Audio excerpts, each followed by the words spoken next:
Hello everyone, this is Doug Melton with the Kern Family Foundation, and welcome to the Keen webinar series, the continuing series, where we bring presenters to talk about various aspects that are related to Keen topics and of course the entrepreneurial mindset, which we define as the 3 C's: curiosity, connections, and creating value.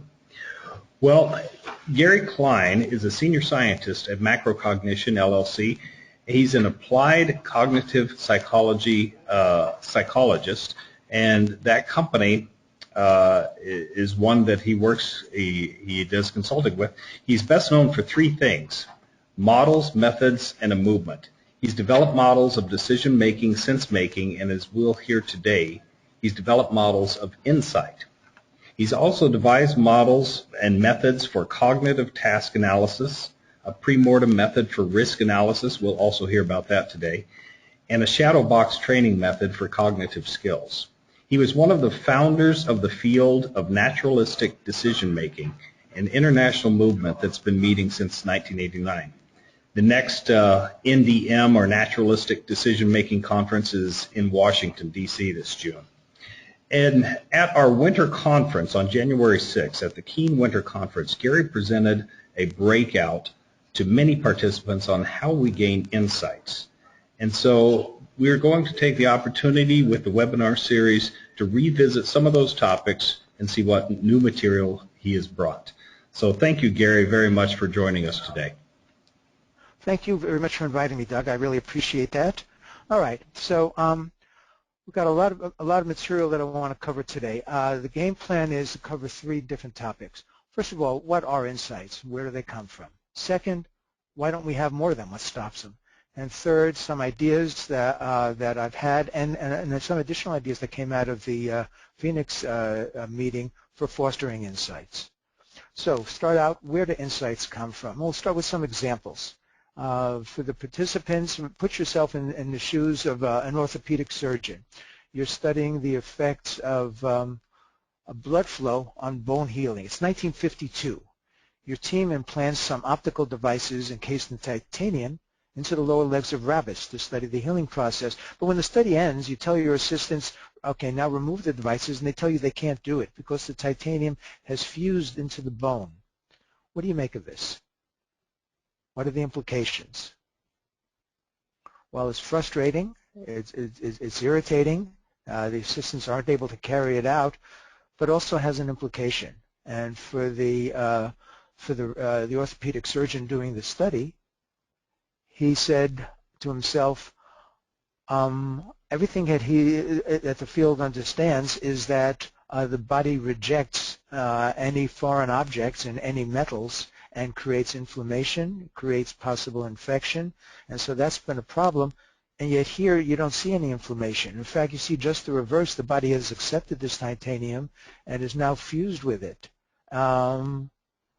And all of a sudden that opened up a whole set of potential applications. The most important one is dental implants, so that people don't have to wear false teeth the way they used to. They don't have to worry about sneezing and watching their false teeth come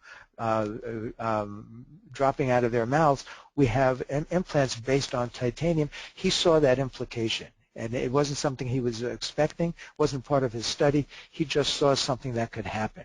That's an example. Second example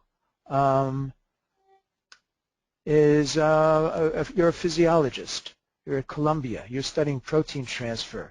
And you happen to be studying translucent worms, but the fact that they're translucent doesn't really matter. You're just studying these worms. They happen to be translucent. You grind them up to do your assays when you're done with running your research. It's 1989, and you're in Columbia in the physiology department. You attend a lunchtime seminar because you're a good citizen, and the lecturer in the middle of the lecture mentions some jellyfish glow with a green color when light shines on them.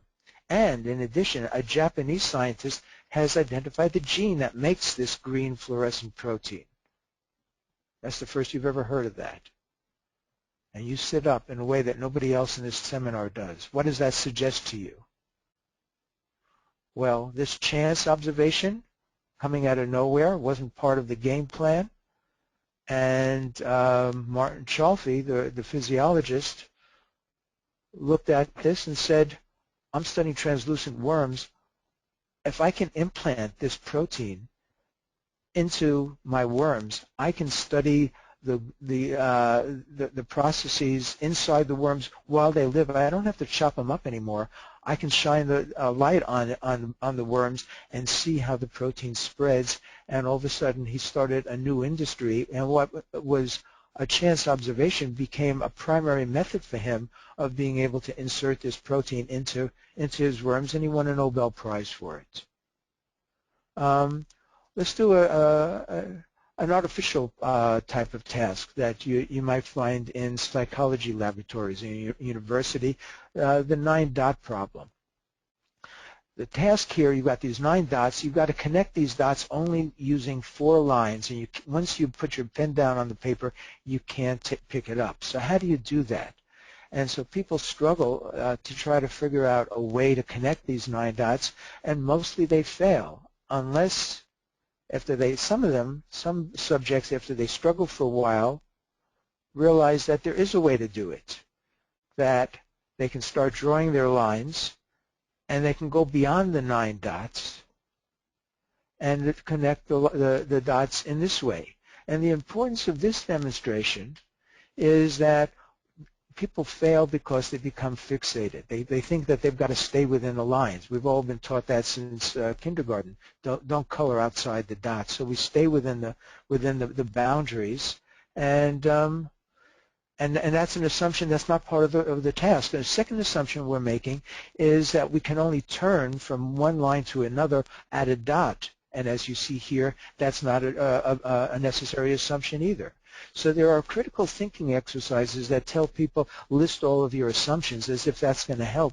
But it wouldn't help here because these 2 assumptions are assumptions we're making that we're not even aware of, that we need to stay within the lines and we can only turn on a dot. So how will we list assumptions that we're not consciously aware of? That's the challenge, and it's why critical thinking isn't necessarily a way to generate insights. So with those examples in mind, let's try to define insight. For me, an insight is an unexpected shift from one story to another. And in making that shift, we can call the first story mental model 1, and the second one is mental model 2 in red. We usually have to abandon or replace some of our original beliefs. And the shift feels accidental because we don't follow any sequence to get there. There's no standard way of arriving at insights. All of a sudden, it just pops in your mind like it did with the Swedish physiologist or the Martin Schulfe at Columbia, or even with the 9-dot problems. We never know when we're going to find an insight, or even sometimes insights happen and we're not even looking for them. The new beliefs that we come up with are more accurate, comprehensive, and more useful. So we're in a better place with a better set of beliefs. People sometimes ask me, how are insights different from intuitions? Because I've done a lot of my research on intuitions. And if you think about our expertise as building a repertoire of patterns, as we build those patterns become the basis for our intuitions. And we draw on those patterns to rapidly size up situations and know what to do. And I did a lot of work with firefighters, explaining how they could make rapid decisions that were so effective. So intuition is how we use the patterns we've built up. Intuitions are how we get new patterns. Intuitions aren't just using the patterns we have. They sometimes involve modifying or even getting rid of some of the patterns and replacing them with better ones. I started my research on insight in September 2009 simply out of curiosity. It's one of the Kern Foundation C's. I just wondered, I've been studying intuition, so I said, let me look at the insight process and see if I can come to some reasonable understanding of it. And I identified 120 cases of insight. I just had been compiling these for years from magazine, newspaper articles, books I'd read, interviews I'd done. And so I collected all these to see whether I could sort them out and make sense and maybe even come up with one common model. And I couldn't. I couldn't come up with a model. And the reason was that there seemed to be different types of insights. And I wasn't expecting that. The first type of insight, which corresponds to another C here, connections, is where you say bingo. So Charles Darwin, after his voyages, sees all the variation in species, and he's wondering what's driving that variation. And he didn't have any clear idea. Then he reads Malthus, and Malthus talks about survival of the fittest and competition for resources. And Darwin says, that's it. That's the engine for evolution. And then he had his theory. He later added sexual competition as well. Now, Darwin wasn't the first one who read Malthus. He read the 6th edition. A lot of people have been reading about Malthus before Darwin, but because of where Darwin was coming from and his experience on the Beagle voyages, he saw an implication nobody else did. The second example is the one that I gave at the beginning. Chalfie hears about the green fluorescent protein. Nobody else in the lunchroom got excited the way Chalfie was because he was studying translucent worms and he saw an implication the others didn't. A second path related to connections is coincidences, where you're not sure if it's going anyplace, but you sort of say, I wonder if something's happening here that I should pay attention to. An example is Michael Gottlieb, a medical researcher at UCLA, and his area was studying the immune system, and they asked people to bring him some interesting cases, and they brought him a case of somebody who was in his early 30s, who was gripped by some strange disease and showing a set of symptoms, a type of pneumonia that's usually associated with very elderly people. And this wasn't making sense, and they looked at his blood, and his immune system had been ravaged, and nobody had ever seen that before. This was around 1981. And Gottlieb and the others scratched their heads. They didn't know what to make of it. And by the way, the man who was brought in happened to be gay, which, just is something that they noticed in passing. And that was it until a week or two later they brought him another patient who had not the same exact symptoms but a similar set of symptoms, also a ravaged immune system. And that seemed like an interesting coincidence. So Gottlieb didn't know about AIDS, he didn't know what he was about to discover, but he was noticing something that required his attention. By the time he found 5 of these cases, he was ready to write up his observation, and it was the first reported documentation describing the AIDS epidemic, published in Morbidity and Mortality Report put out by the Center for Disease Control. So coincidences matter not because they give us the insight, but they get us started looking down a road that will get us to an insight. Or, in some cases, a failure of a connection. Like another researcher recently looked at his HIV patients and said almost none of them have multiple sclerosis.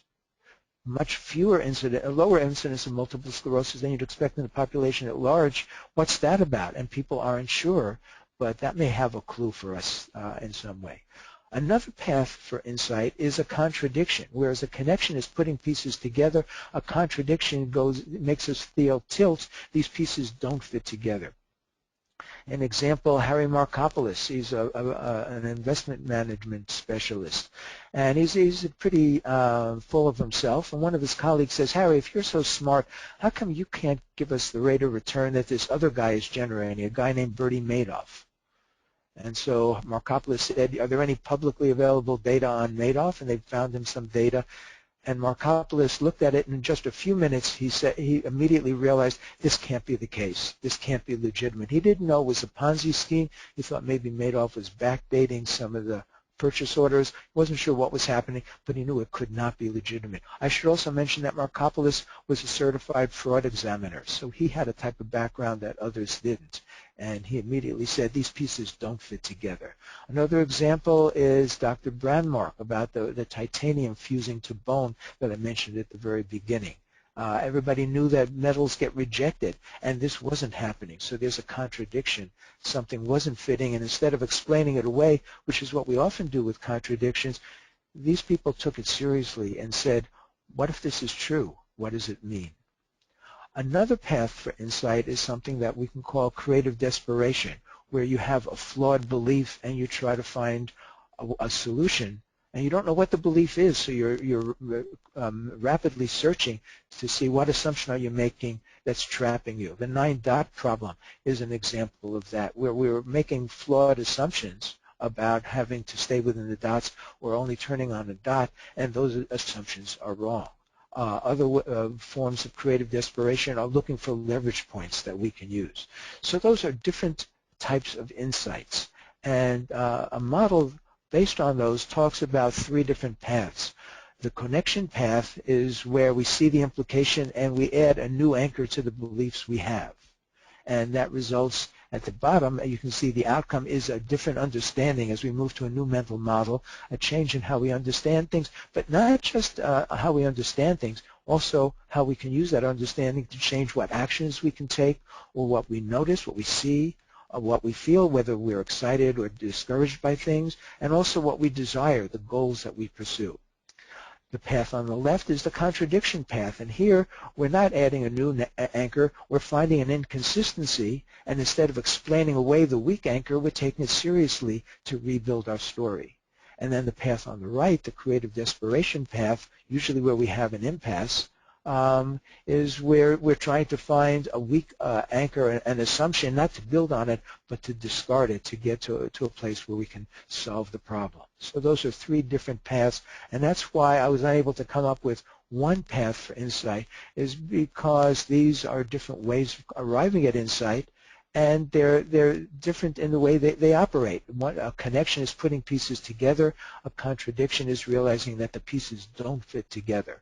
A contradiction means looking for a weak belief and building on it, and the creative desperation path is looking for a weak belief that you can jettison.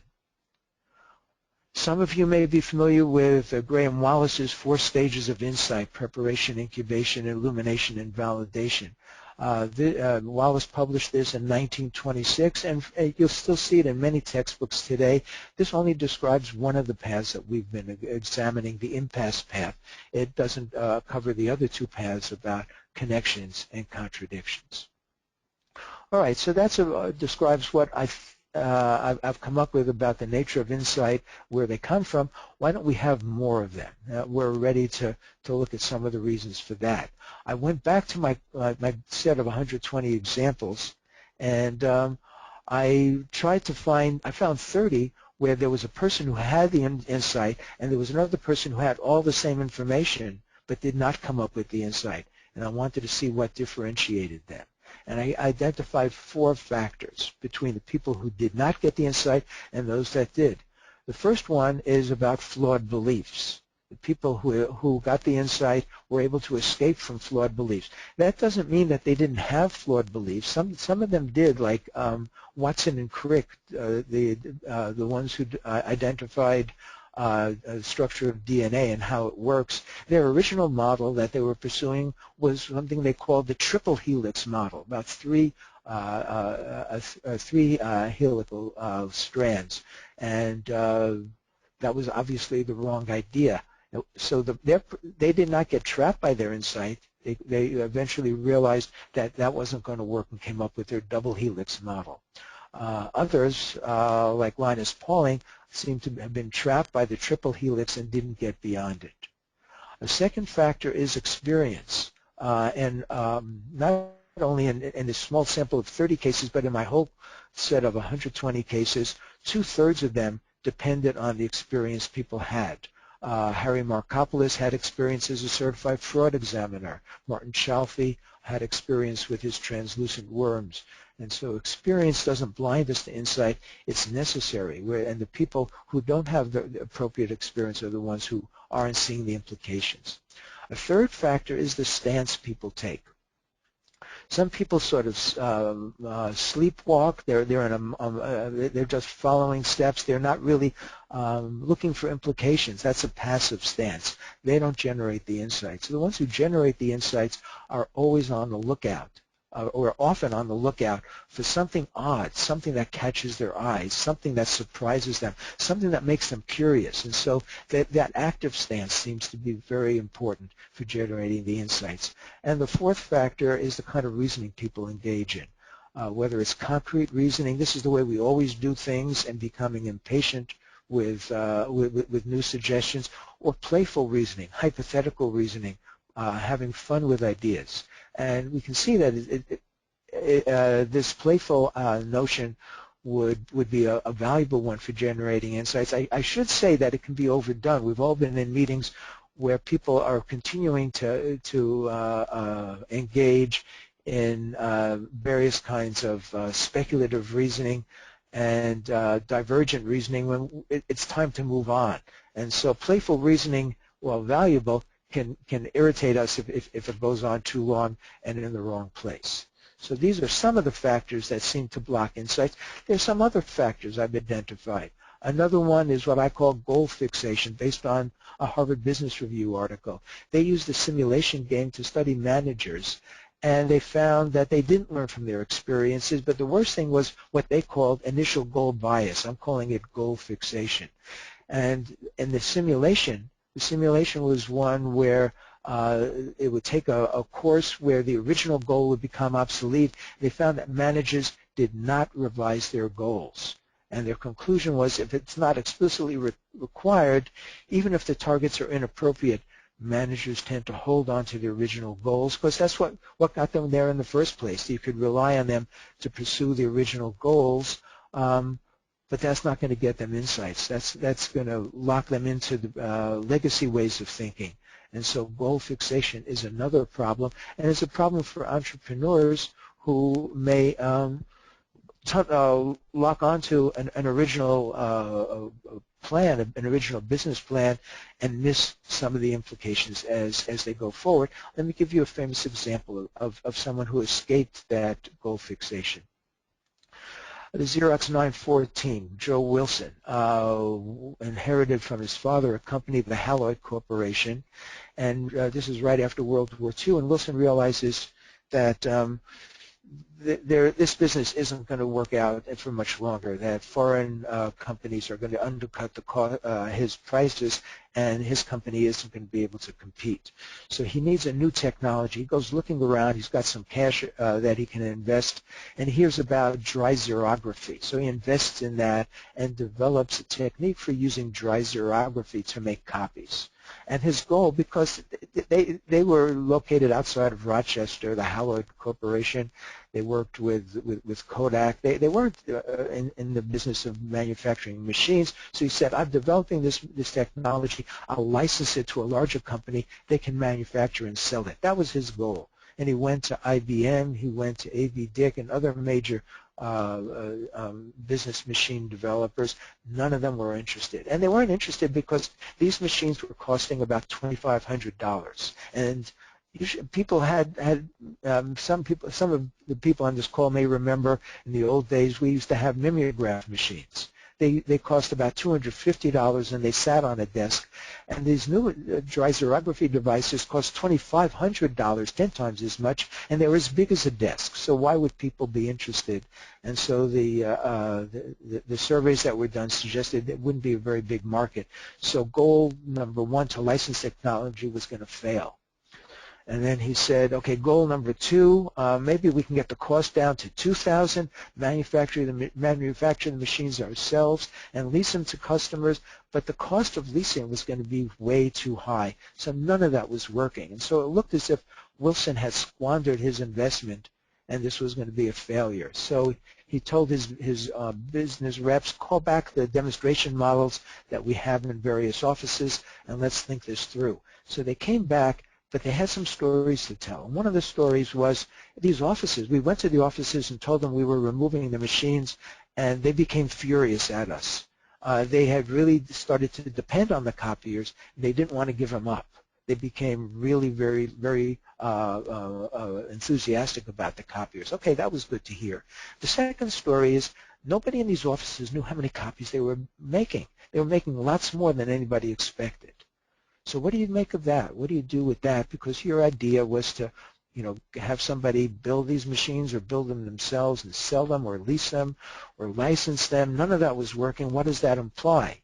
Well, what happened for Wilson and his group was a third goal. We'll manufacture the machines. We're going to lease them for only $95 a month, and you can cancel in 15 days. So this is really minimal risk. And we'll let you make 2,000 free copies. We're going to meter the copies. And we're only going to charge a nickel a copy after that. Who could resist a nickel a copy?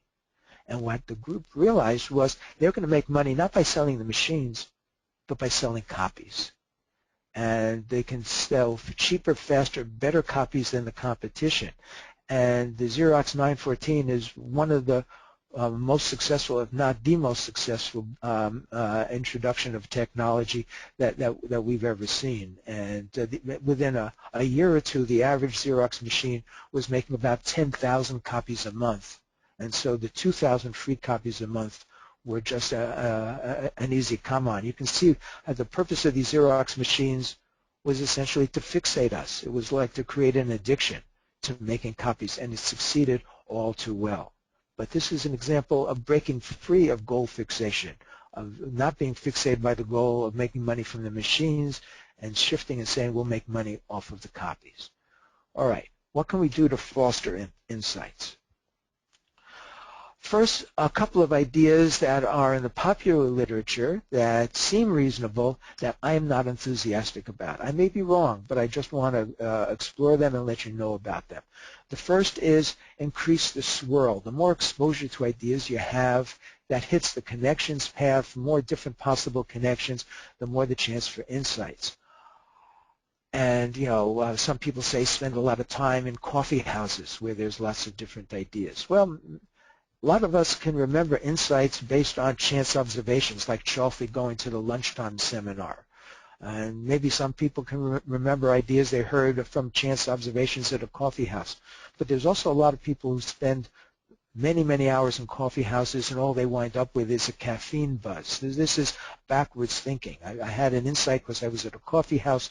The more time I spend in coffee houses, the more insights I'll have. That is not a logically consistent statement. Some people can remember times when we've had insights taking showers.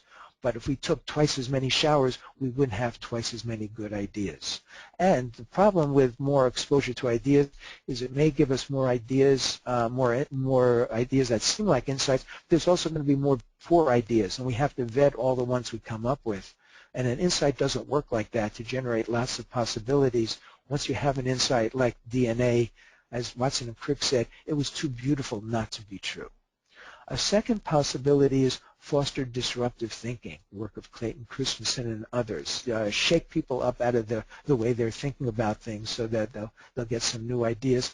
There's some recent work suggesting that the original data are not as convincing as folks thought, and it seems too ritualized to me. You can't say, okay, let's have a disruptive arrangement once a year and shake people up. I mean, insights don't come like that. They come accidentally. You can't plan and prepare for them. A third possibility is encourage failures, because a lot of insights happen when we fail, and that's true. But to encourage failures, that seems psychologically difficult, because failures, I mean, we've all failed. They're not fun. And the more important the failure, the greater the devastation.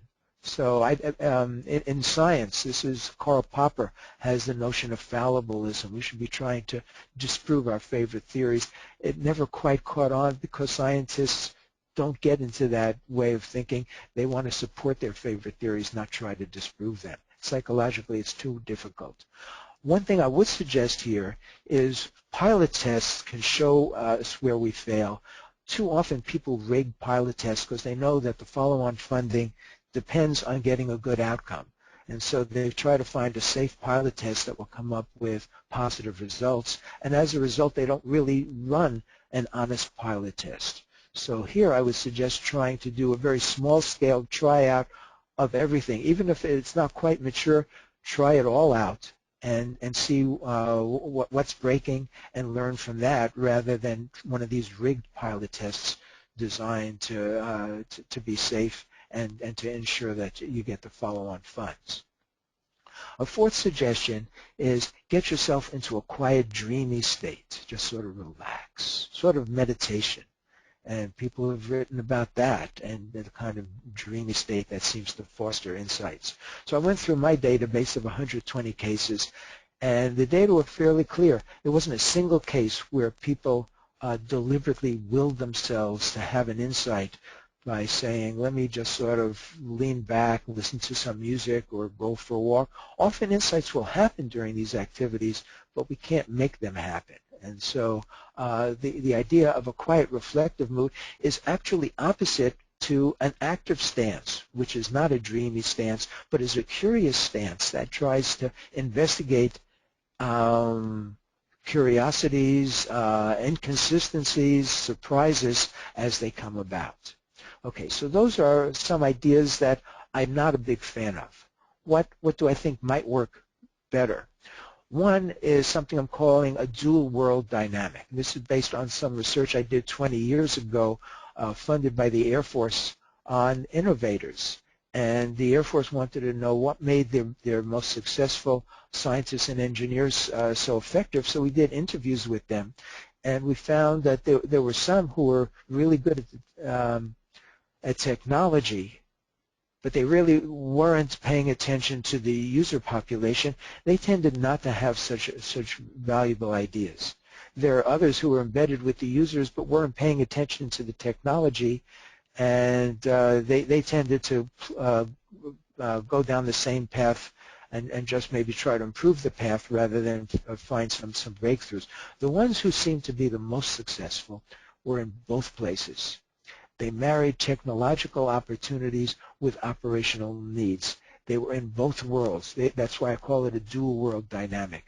They were paying careful attention to new technological developments, but they were also working hard and visiting and interacting with the user population to see what they needed, what they were frustrated by, and even some opportunities that might have arisen.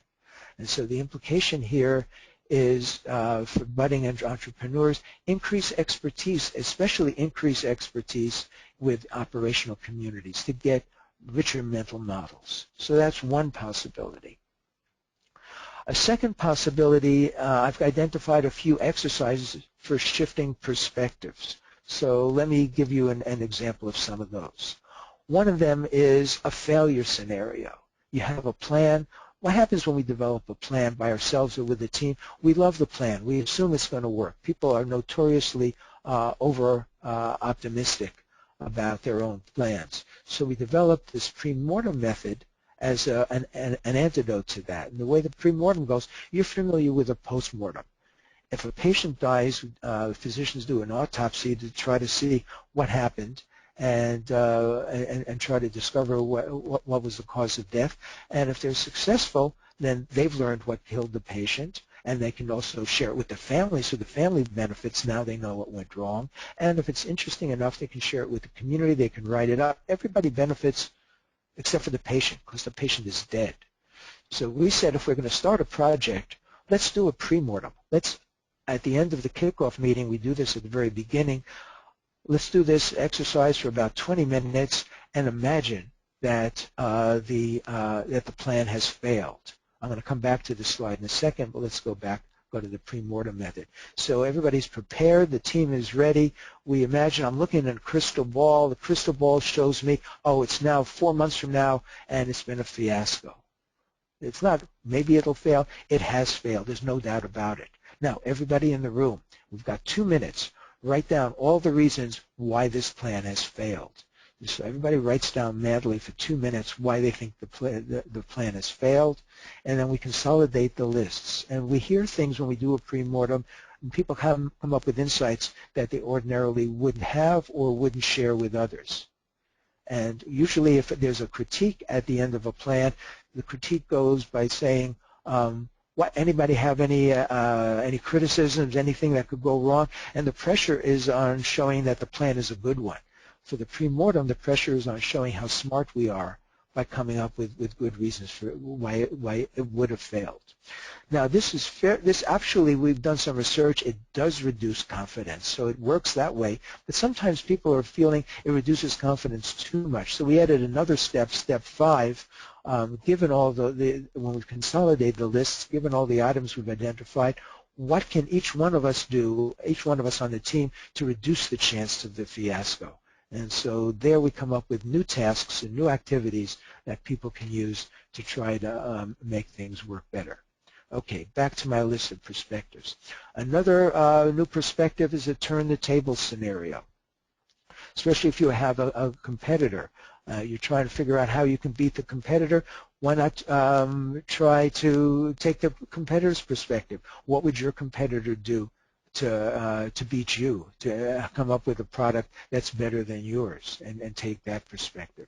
A third new perspective is what I'm calling the successor scenario. Andy Grove described this. He and his colleagues were thinking about some of their original business items, components, and realizing that the profit margins were getting smaller and smaller. These were not going to be profitable businesses. And one day they said to each other, whoever takes over for us, I hope that that person is smart enough and strong enough to sell this part of the business, because it's not a good way to go. Then they looked at each other and said, if we think our successor should do it, why aren't we doing it? And so they took the step themselves by imagining what they would like their successor to do and deciding that they could be strong enough themselves. A fourth perspective is if you have somebody on your team with fresh eyes, not somebody who's a novice who can't see nuances, but somebody who's just been in for a week or two and hasn't been captured by the standard way of doing things. What are they seeing? What are they noticing? What are they worrying about? Take advantage of their fresh eyes before they become captured by the garden path that everybody else is on. And a fifth perspective is what I call a switch scenario, where you're having an argument with somebody, and you know how hard it is to convince somebody of your position. Well, midway through the argument, if you're not getting anywhere, you can, if you develop this as a ritual, you say switch, and now each one of you has to argue the other person's perspective. And you show that you're smart by being able to argue it honestly and effectively. And that's a way to get people to broaden their perspectives. Okay, so that's a third technique, is to try some of these new perspectives approaches. Another technique is appreciative inquiry, and this comes, I think it's particularly relevant in education, but I'm going to use some non-education examples. The first one is an example of a friend of mine, Doug Harrington, who's a pilot, an F-4 pilot. And he was a really good pilot. He became an instructor pilot, and then one day it was time for him to transition from an F-4 to an A-6. And so he learned how to fly it. It was easy for him. He's coming in for his first landing. This isn't actually Doug, but it's just somebody else. Doug wasn't coming in quite this well. He was coming in not lined up right, and the landing signal officer on the deck of the carrier waved him off. And as he's coming in, the landing signal officer was saying, come right, come right. Well, Doug is a Navy pilot, so he did what any Navy pilot would do. He ignored the landing signal officer because he knew he was lined up, and the LSO kept saying, come right, and then waved him off, which really was weird because he was perfectly lined up. So he goes around, he does a go-around, he comes in for another try, and again, come right, and he comes right a little bit, but not enough. He gets waved off again. And Doug isn't a stupid guy, and he realizes that this landing signal officer has more patience than he has fuel, so he better listen to him. So he makes his other landings, but they're all terrible. And he doesn't know why, because he thinks he's been perfectly lined up each time. And so nothing has worked, and he's told, you're supposed to do 6 landings today and then 4 tonight. You're not going to do the nighttime ones. You're not good enough. You'll repeat the daytime ones tomorrow. If you don't do any better, that's it. That's the end of your flying career in the Navy. And Doug is really shaken up by this. He doesn't know what to make of it. And he's trying to go to sleep that night, and everything has gone horribly wrong. He's hoping it's a dream. There's a knock on the door. It's the landing signal officer who wants to come in. And Doug says, there's nothing you can tell me. I mean, this isn't getting us anywhere. And the guy says, the LSO says, I don't have anything to tell you. I just want to talk to you. So Doug reluctantly lets him in. And the LSO says, so tell me, Doug, what were you doing? He said, I was lining the plane up the way I always do. And the LSO said, so what kind of plane do you usually fly? And Doug said, I fly an F-4. And the LSO says, okay, so in an F-4, you're the instructor pilot, you're sitting behind the student, and there's like a straight line from the tip of the nose of the plane past the two of you to the tail. In an A6, you're sitting side by side. And Doug said, yeah, that's only like 1.5 feet. It wouldn't make much of a difference. So, no, I don't think that would explain anything. So the LSO says, and I'd like you listening to this, if you could do this exercise with me, I'd like you to stretch out your arm and put your thumb up. That thumb is the nose of your airplane, and I want you to align it with a straight line someplace in the room where you're sitting. You may feel stupid. Please go along with this. Close one eye, line up your thumb. You're going to land your thumb on that landing strip. And now move your head 1.5 feet to the left, because that's where Doug is sitting, and then pull your nose back over to that line. And as soon as Doug did that, he smacked his head and he said, "I'm an idiot. Of course, that's what's going wrong." And that was a parallax problem. That he didn't realize that even a small difference and sitting side by side was having such a big effect. I love this story because the LSO is not a teacher. He's not an instructor. But he went in, he worked with Doug, he tried to manage the exercise and got Doug to realize what was flawed about his mental model and come up with a better one. Okay, I'm running short on time, so I'm going to skip the next example and go to just a few minutes on an exercise I ran. I'm not a big fan of brainstorming because the literature shows that it's not very effective. So I have an alternative that I use where we started a group exercise having people list activities they might use to spark insights. So we tried this in Phoenix, and my last slide is here are the types of suggestions that the 3 groups in Phoenix came up with when I asked them, what can you use about what we've discussed about insight when you go back to your home institution? Several of them keyed in on the pre-mortem. One said, I'm going to ask physics upperclassmen, how will you fail this course? And do a pre-mortem for that. Or if we're doing a project, this project has gone wrong. What's gone wrong with it? One person said, we should also do a mid-mortem because midway through we have a different idea about what could go wrong. And another one said, I'm going to give my students a design and tell them, imagine this design failed and look for the shortcomings. Another one said, I'm going to use the exercise switch. I'm going to have the different groups articulate the ideas that other groups have. Another one said, I'm going to use turn the tables and ask the students, if you were the professor, what would you do differently? Another one said, I'm going to use mysteries. I'm going to present case studies as mysteries, provide the clues, and see if the students can figure out where the insights are. Another one said, the dual worlds dynamic. I'm going to bring in outside professionals, or I'm going to have students use internships so that they can get more experience with the user populations. Others talked about failures. Maybe there's more than one cause for a failure, or maybe we need to prepare students emotionally for failures and how devastating they feel for a few days till you get over them. Another idea was have them go back to their freshman projects now that they're smarter and see how they would critique those projects and how they'd revise them. And the most important from several had to do with maintaining an active stance, being on the lookout for insights, which are like buried treasures, and just change the way they go through their daily activities in a mindful rather than a mindless fashion. Okay, so those are some of the suggestions I came up with, and I think we're ready for questions.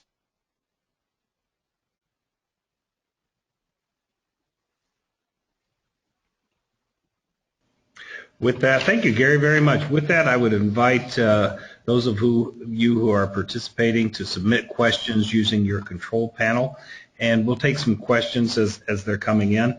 I'll also just mention that Gary is the author of Seeing What Others Don't, and the subtitle is The Remarkable Ways We Gain Insight. I appreciate the model that he's put forward, and of course they all start with C, Gary, so that's kind of fun. But the connections, coincidence, creative desperation, the other elements, and I think you may have already answered one question on how can we apply these models to teaching and learning. Thank you for the many slides that you provided that address that particular topic.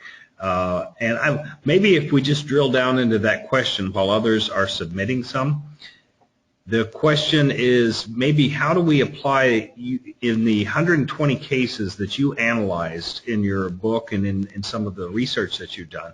You came up with this model of how we develop these insights, and there are 5 different avenues or 5 different C's, if I recall correctly. And how do we apply that specifically to teaching and learning? Certainly some of the things that you introduced on the slide pre-mortems and new perspectives kind of fit some of those categories, but are you specifically using this model in a teaching learning environment, or have ways to do that? And we'll pause while others are submitting other questions. So that's a really important question, and one of the hopes in doing a project is that you can come up with a prescription for how to get better performance. But I don't believe that there's any simple prescription for having insights, because they're so idiosyncratic, so dependent on experience, and so accidental.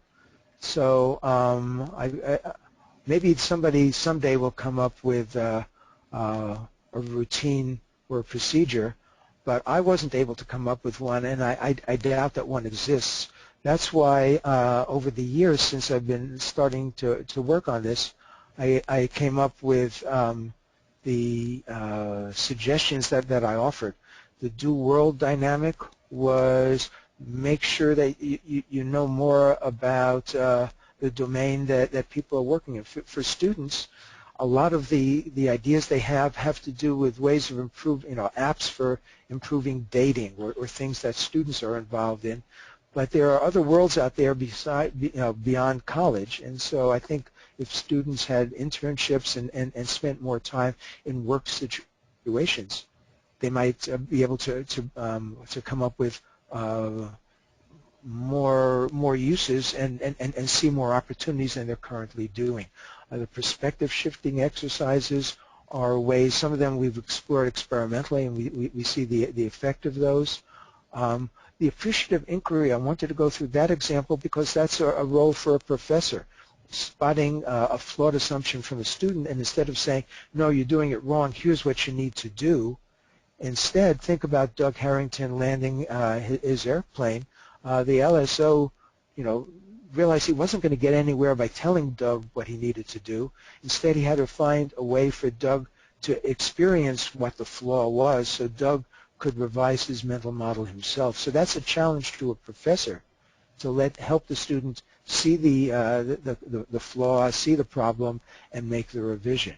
And finally, the directed creativity exercise. Go ahead, Doug. Thank you, Gary. We are getting some questions coming in. There's a couple of questions that I'm just going to build into one. The question is kind of both, there's also connected to some observation and comments that are coming in.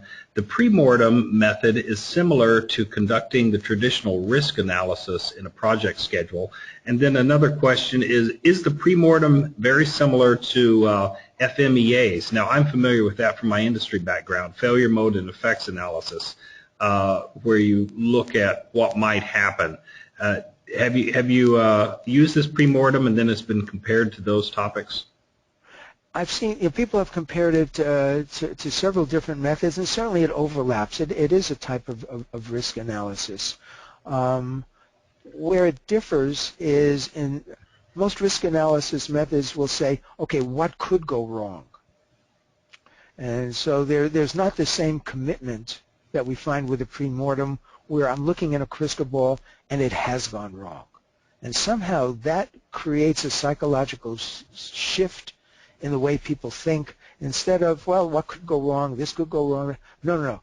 It has gone wrong. Now, you're a smart person. What is it that caused the problem? So that subtle shift seems to have a large impact. Another problem with some of the standard risk analysis methods is they already have a laundry list of types of things that can go wrong, and they're trying to figure out which ones fit here, rather than looking at each case on its own merits and maybe noticing new combinations that hadn't occurred before. I appreciate the answer, because the psychological shift that you mentioned and connected to mindset is certainly one of the reasons we wanted you with your background to present some of the material. So thank you for that the insight on that answer. Sure. Here's another question. I've designed lab exercises where failure is designed into them for educational purposes. What's your opinion on that? And I presume the idea is that the student's going to gain some insight because the experiment to be conducted is going to fail. Right. I think that can be very valuable, and it would just depend on how it was handled. One value I see of these kinds of exercises, and I do like the idea because failure is an important ingredient for giving up mental models. This is one of the most frequent ways that we give up a mental model is the one that we're holding didn't work for us. And so leading people, leading people to down a garden path, like with the 9-dot problem, where the mental model that we have about how to solve these doesn't work, is a way of helping us break loose from that. But I think that those kinds of exercises should be supplemented with something that's not just conceptual but emotional, because failure hurts. When I failed, I mean, there's some people who say, well, okay, failure is good, we should fail more often to make more progress. That seems much too cavalier for me. It's much too devastating. Failures burn at me, and I spend a day or two really feeling discouraged. But I know at this point in my career that the emotions are going to die down. But the fact that the failure is burning at me means that I'm still thinking about it, and I don't rest until I figure out what I should have done, what I could have done, and I get myself into a place where I want to try again. So I think if you can use those failure exercises to somewhat inoculate students against the emotional consequences of failure so that they learn that there's going to be a couple of days of real blank discouragement and they're going to get over that, I think that you can have an emotional lesson as well as a conceptual one. We've got 2 more questions we're going to try to squeeze into just the last 5 minutes that we have. And one of those is there any neuroscience research into insights that might shed light into the conditions for fostering them? So connected to the neuroscience, questions about that. Right. There's been a lot of research in neuroscience, or a fair amount of research, on insight, and Kunios and others have been doing this, and they look at patterns of brain activity that seem to be correlated with insights. One suggestion is that back to this idea of a dreamy state of mind, a lot of insights happen as people are waking up, and you're sort of coming out of dreams, you haven't quite gotten up, and your mind is wandering, and that's the brain waves seem to be aligning in a way that they do when people show insights. So the suggestion there is give yourself some time when you wake up in the morning rather than setting your alarm clock and jumping out of bed as soon as the alarm occurs, alarm starts, and you lose that opportunity. The limitation of that research is it's all with this impasse kind of problem, because that's the easiest one to study neurologically, is putting people in situations like a 9-dot problem where they hit an impasse and see what the brain states are. And we don't know what the brain states would be for connection insights or contradiction insights or coincidences. But at least for the impasse problem, the creative desperation problem, the research seems to be pretty strong. Our last question we can fit in with the time remaining is, we are thinking about our faculty team and putting ourselves through exercises to gain insights. The insights would be about how we improve curriculum. Do you have any specific advice? And that's our last question as we close out. It probably deserves a long answer, but see if you could address that, Gary. Okay, so now we've moved up from the level of individual to the level of team and organization. And I address this more in my book, so most of the things I've described today I've amplified in the book. What I see in teams and organizations is a great suspicion of creative ideas, and I see a rivalry for ideas, and I see a great resistance to making changes. And so people are afraid of making mistakes, and because of that, they're more prone to shooting down ideas than they are to engaging and to speculating about them. So I would think about the organizational temperature of the team discussions in which these are happening. And I mean, that's one of the advantages of brainstorming, is it's supposed to be non-critical, and it often is. It's just not very efficient. But I would look at the dynamics and I would encourage people to work individually to generate their own best ideas and to